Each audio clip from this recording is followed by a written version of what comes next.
Hello students, welcome to this video. मैं Amrita Singh, faculty of education, Jamshedpur women's college Jamshedpur, M Ed के second semester के syllabus के एक टॉपिक का वीडियो लेकर आई हूँ। इस वीडियो का टॉपिक है secular concern in Indian society, Bharatiya Samaj में धर्मनिरपेक्षता। इस वीडियो में मैं डिस्कस करूँगी कि किस प्रकार जो भारत देश है धर्मनिरपेक्ष राज्य है और भारत जैसे देश में धर्मनिरपेक्षता की क्या आवश्यकता है। इसके अलावा मैं बताऊंगी कि हमारे भारतीय संविधान में धर्मनिरपेक्षता को लेकर क्या क्या प्रावधान दिए गए हैं। ठीक है, तो सबसे पहले मैं ये बताना चाहूँगी कि सेक्युलर शब्द की उत्पत्ति सर्वप्रथम इंग्लैंड में हुई थी 19वीं शताब्दी में, और इस शब्द की उत्पत्ति करने वाला या सर्वप्रथम इस शब्द का प्रयोग करने वाला शख्स का नाम था जॉर्ज जेकब हॉलिडे। अब मैं आगे आऊँगी धर्मनिरपेक्षता की परिभाषा की ओर। मैं यहाँ पे दो परिभाषा को डिस्कस करूँगी या दो परिभाषा को मैं बताऊँगी। पहला परिभाषा है डोनाल्ड स्मिथ के अनुसार, जो कि इस प्रकार है: धर्मनिरपेक्ष राज्य वह राज्य है जो व्यक्तिगत तथा सामूहिक धर्म की स्वतंत्रता देता है, व्यक्ति के धर्म पर ध्यान किए बिना उससे नागरिक के रूप में व्यवहार करता है तथा जो किसी के धर्म के विकास का इच्छुक नहीं तथा किसी धर्म में हस्तक्षेप नहीं करता। ठीक है, अब मैं इसके दूसरे परिभाषा की ओर आऊँगी, जो कि है वेबस्टर डिक्शनरी के अनुसार। वेबस्टर डिक्शनरी के अनुसार धर्मनिरपेक्षता वह तत्व है जिसके अनुसार राज्य के कार्यों में धर्म तथा धार्मिक कार्यों का हस्तक्षेप नहीं होना चाहिए। ठीक है, अब मैं इसके बाद आप लोग को बताऊंगी कि धर्मनिरपेक्ष राज्य की विशेषताएं क्या क्या होती हैं, characteristics of a secular state. ठीक है, तो सबसे पहली विशेषता तो ये होती है कि जो धर्मनिरपेक्ष राज्य है उसका कोई अपना विशेष धर्म नहीं होता है। दूसरी विशेषता यह होती है कि धर्मनिरपेक्ष राज्य सभी धर्मों का समान आदर करता है। तीसरी विशेषता है धर्मनिरपेक्ष राज्य सभी नागरिकों को धार्मिक स्वतंत्रता प्रदान करता है। चौथी विशेषता है धर्मनिरपेक्ष राज्य किसी भी व्यक्ति के साथ धर्म के आधार पर कोई भेदभाव नहीं करता है। पांचवी विशेषता है धर्मनिरपेक्ष राज्य किसी धर्म का विरोधी नहीं होता है। और छठी विशेषता है धर्मनिरपेक्ष राज्य धर्म के गलत प्रयोग पर हस्तक्षेप करता है। ठीक है, अब मैं बताऊंगी कि किस प्रकार भारत देश एक धर्मनिरपेक्ष राज्य है।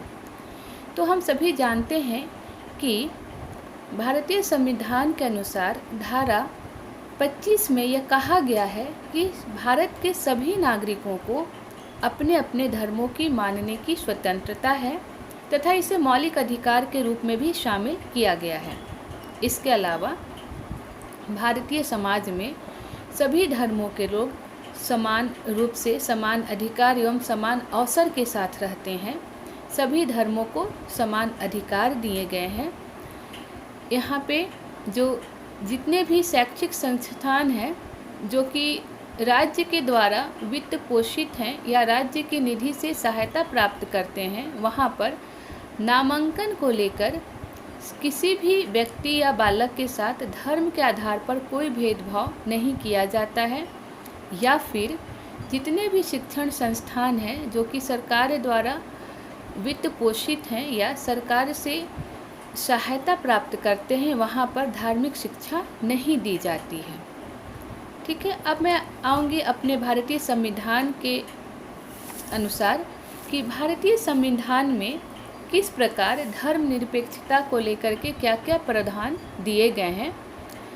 भारतीय संविधान में धर्मनिरपेक्षता संबंधी प्रावधान, provision in the Indian constitution for secularism.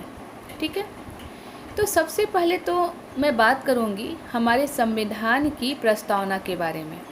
Preamble of Indian constitution 1976 में संविधान की प्रस्तावना में धर्मनिरपेक्षता शब्द को जोड़ा गया है। ठीक है, अब बात करूंगी भारतीय संविधान की उन धाराओं के बारे में जिसमें धर्मनिरपेक्षता को लेकर बातें जो लिखित रूप से दर्ज हैं। अब मैं आऊँगी आर्टिकल 14 की ओर, जो कि है इक्वलिटी बिफोर लॉ। इसके अनुसार कानून के समक्ष भारत के सभी नागरिकों को समानता का अधिकार है, चाहे वो किसी भी धर्म के मानने वाले क्यों न हो। कानून के नज़र में सभी धर्म के लोग समान हैं, सबको कानून के समक्ष समानता का अधिकार प्राप्त है। अब मैं बात करूंगी आर्टिकल 15 की।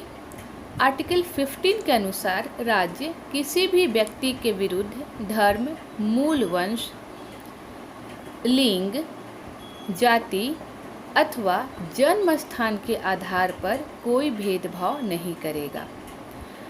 अकॉर्डिंग टू आर्टिकल 16, जो कि है, इस आर्टिकल के अनुसार लोक सेवाओं में सभी धर्मों के नागरिकों को समान अवसर प्राप्त है। Now coming towards article 25। Article 25 के अनुसार देश के प्रत्येक नागरिक को अपने अपने धर्मों को मानने की स्वतंत्रता प्राप्त है। सभी नागरिक अपने अपने धर्म को मान सकते हैं और अपने अपने धर्म के अनुसार रीति रिवाजों से पूजा कर सकते हैं। उन्हें अपने अपने धर्मों के अनुसार पूजा विधि की छूट दी गई है, स्वतंत्रता दी गई है।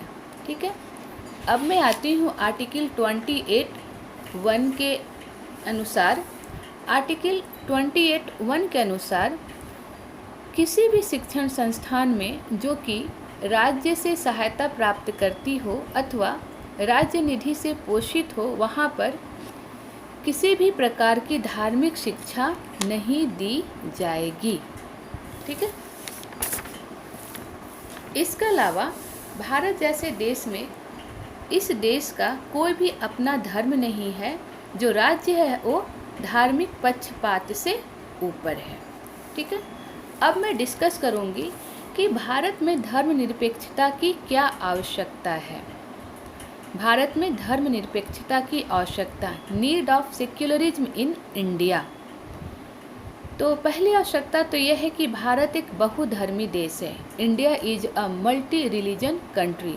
हम सभी जानते हैं कि भारत जैसे देश में सभी धर्मों को मानने वाले लोग रहते हैं। हिंदू, मुस्लिम, सिख, ईसाई, पारसी, जैन, बौद्ध, और जाहिर सी बात है इतने सारे धर्मों के लोग मानने वाले होंगे तो यहाँ पर किसी प्रकार का कोई केओस उत्पन्न ना हो, किसी प्रकार की कोई अराजकता उत्पन्न ना हो। इस कारण भारत को एक धर्मनिरपेक्ष स्टेट बनाया गया है, धर्मनिरपेक्ष देश बनाया गया है, ताकि सभी धर्मों का यहाँ पर समान आदर भाव हो और लोगों के मन में किसी प्रकार की कोई हीन भावना न उत्पन्न हो। दूसरी आवश्यकता है अल्प वर्गों में विश्वास उत्पन्न करना, developing confidence in the minorities.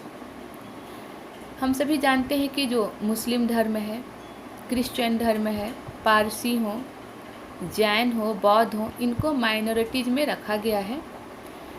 कहीं भी माइनॉरिटीज़ के मन में ये शंका न हो कि चूँकि वो माइनर कम्युनिटी से बिलोंग करते हैं, इस कारण उनके अस्तित्व का हनन हो, उनके अधिकारों का हनन हो रहा हो।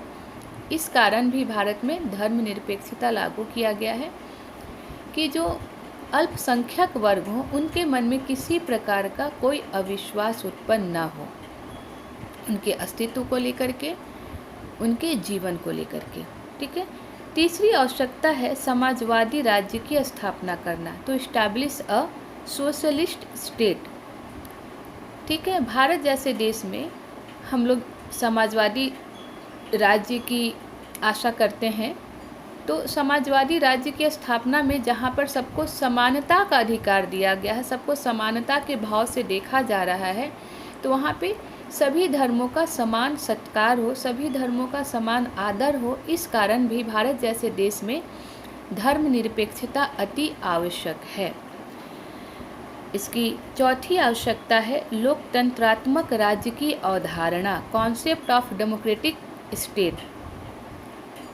चूँकि बात जब हो रही है डेमोक्रेटिक स्टेट की, तो जाहिर सी बात है कि डेमोक्रेसी में सबको समान अधिकार दिए गए हैं, सबको समान मत के अधिकार दिए गए हैं, सबको अपनी इच्छा अनुसार जनता के लिए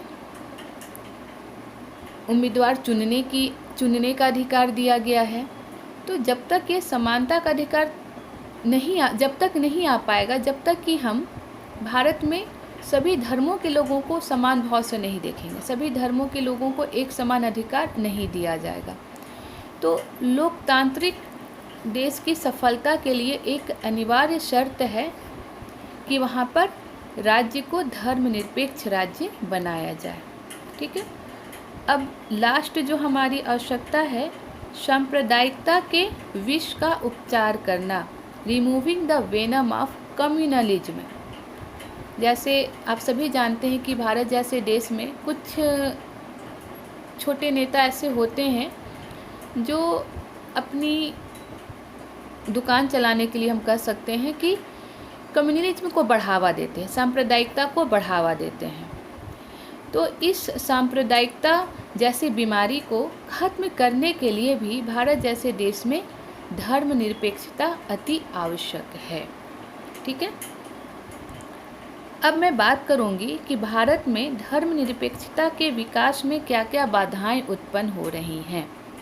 hindrance in the way of promotion of secularism in India. हमारे जो भारतीय समाज है उसमें धर्मनिरपेक्षता को बढ़ावा देने में क्या क्या समस्याएं हैं, इसके बारे में मैं डिस्कस करूंगी। ठीक है। पहले मैं सारी समस्याओं को बता दूंगी, फिर उसके बाद मैं इसको डील कर दूंगी। ठीक है। पहली समस्या है सांप्रदायिक दल। दूसरी समस्या है धर्म का राजनीतिक हथियार के रूप में प्रयोग। तीसरी समस्या है धार्मिक श्रेष्ठता की भावना। चौथी समस्या है धर्म का संकुचित अर्थ। ठीक है। इसके बाद पांचवी समस्या है कुछ नेताओं की व्यक्तिगत आकांक्षाएं।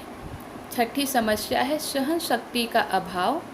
सातवीं समस्या आर्थिक विषमताएं और आठवीं समस्याएं सामाजिक असमताएं। ठीक है। अब मैं इसको एक के बाद एक को डील करूंगी। ठीक है। सबसे पहला जो हमारा समस्या है सांप्रदायिक दल।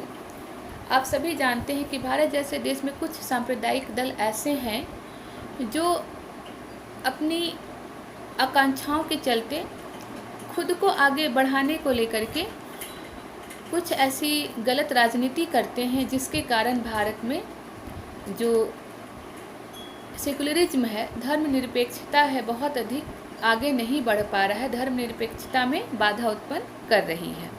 इसके अलावा धर्म का राजनीतिक हथियार के रूप में प्रयोग। कुछ राजनीतिक दल अपने फायदे के चलते धर्म का उपयोग करते हैं वोट बैंक बनाने के लिए, जिसकी वजह से भी देश में धर्मनिरपेक्षता को लेकर के बाधा उत्पन्न होती है। तीसरी है धार्मिक श्रेष्ठता की भावना। कभी कभी कुछ लोग ऐसे होते हैं, जैसे मैं धर्म गुरुओं की बात कर लूँ तो वे अपने अपने धर्मों को लेकर के बहुत ज़्यादा कॉन्शियस होते हैं और अपने अपने धर्मों को दूसरे धर्मों से ज़्यादा श्रेष्ठ बताते हैं। और ये साधु सन्यासी जब एक समूह को संबोधित करते हैं तो सारे समूह उनकी बात को सुनते हैं और उनको फॉलो करते हैं। ऐसी स्थिति में उन्हें लगता है कि उनका धर्म दूसरे धर्म से कहीं ज़्यादा श्रेष्ठ है, सम्मानजनक स्थिति में है। तो इस कारण भी धर्मनिरपेक्षता के क्षेत्र में बाधा उत्पन्न होती है। अब मैं बात करूंगी धर्म का संकुचित अर्थ के बारे में। धर्म का संकुचित अर्थ, narrow meaning of the religion. क्योंकि सभी धर्मों में यही कहा गया है, सहिष्णुता, शांति, अहिंसा। लेकिन होता क्या है कि सभी अपने अपने धर्मों को अपने अपने तरीके से व्याख्यान करते हैं। जिसके अनुसार वो धर्म के बहुत संकुचित अर्थ तक पहुंच जाते हैं, जिस कारण भी लोगों को अपना धर्म ज़्यादा श्रेष्ठ लगता है और दूसरों का धर्म उनसे कमतर लगता है। इस वजह से भी भारत जैसे देश में धर्मनिरपेक्षता के विकास में बाधा उत्पन्न होती है। मैं बात करूंगी कुछ नेताओं की व्यक्तिगत आकांक्षाएं।